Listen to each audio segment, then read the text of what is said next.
मेरा टॉपिक है लड़कों की ज़िंदगी के ऊपर। तो मैं हमेशा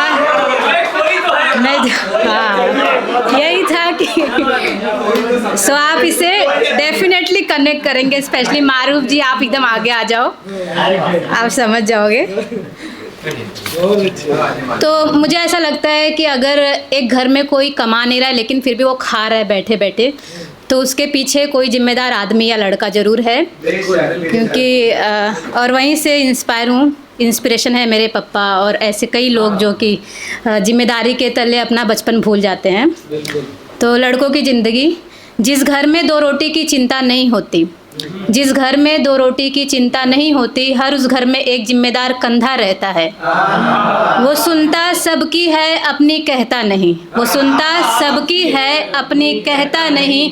कभी वो बेटा, भाई, पिता तो कभी पति बनकर रहता है।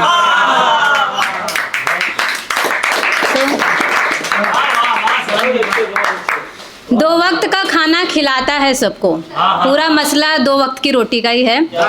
2 वक्त का खाना खिलाता है सबको, पर उसका सारा वक्त कमाने में निकल जाता है। 2 वक्त का खाना खिलाता है सबको, पर उसका सारा वक्त कमाने में निकल जाता है। वो वक्त से पहले इतना बड़ा हो जाता है कि समझदारी के चक्कर में उसका बचपन निकल जाता है। तो राणा जी वो बचपन की किताब वहीं से है कि समझदारी के चक्कर में बचपन निकल जाता है। उसे कोई नहीं सिखाता जिम्मेदारी क्या होती है। घर के हालात आई थिंक उन्हें जिम्मेदार बना देते हैं। उसे कोई नहीं सिखाता कि जिम्मेदारी क्या होती है। कभी वो खुद सीखता है तो कभी पिता के रास्ते चलकर सीख जाता है। कभी वो खुद सीखता है तो कभी पिता के रास्ते चलकर सीख जाता है। एक ऐसा वक्त आता है कि अपनी खुशियों से हार कर वो जिम्मेदारियों से जीत जाता है।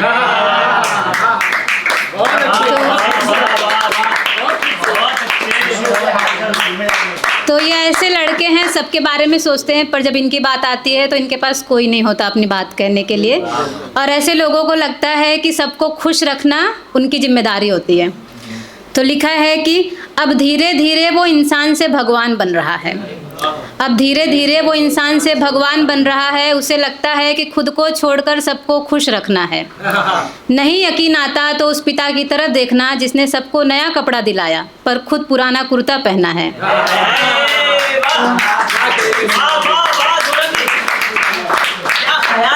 और है कि ये समाज उसे कभी रोने नहीं देता। ऐसे लोग रोते नहीं हैं लोगों के सामने। ये समाज उसे कभी रोने नहीं देता, औरतों की तरह रोता है, ये बात उसे गाली लगती है। ये समाज कभी रोने नहीं देता, औरतों की तरह रोता है, ये बात उसे गाली लगती है। मर्द को कभी दर्द नहीं होता, हर माँ अपने बेटे से बचपन में यही कहती है। और इसलिए सीख जाता है वो दर्द को दबाना, सीख जाता है वो दर्द को छुपाना। दर्द छुपते छुपते नासूर बन जाता है। जब कोई बैठता है पास उसके दर्द बांटने, तो वही नासूर ज्वालामुखी बनकर फटता है।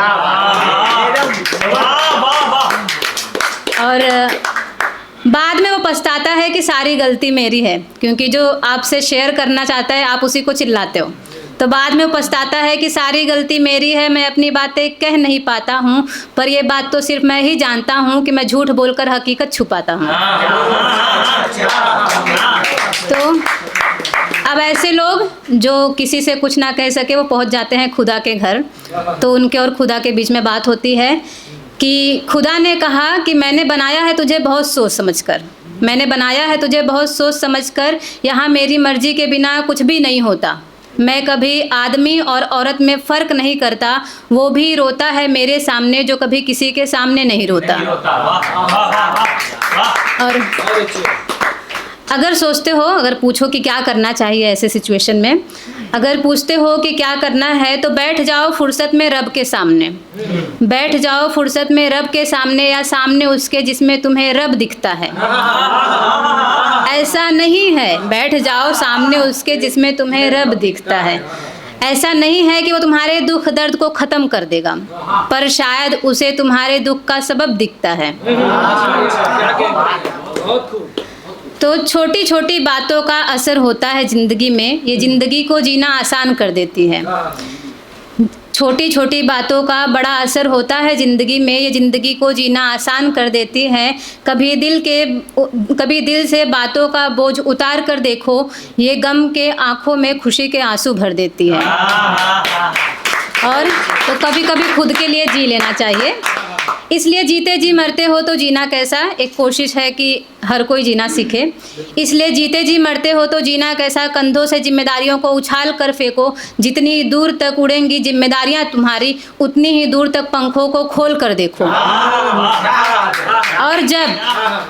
और जब उड़ने लगेंगी जिम्मेदारियां, तब पता चलेगा कि कुर्बानियाँ यूं ही कुर्बान नहीं होती।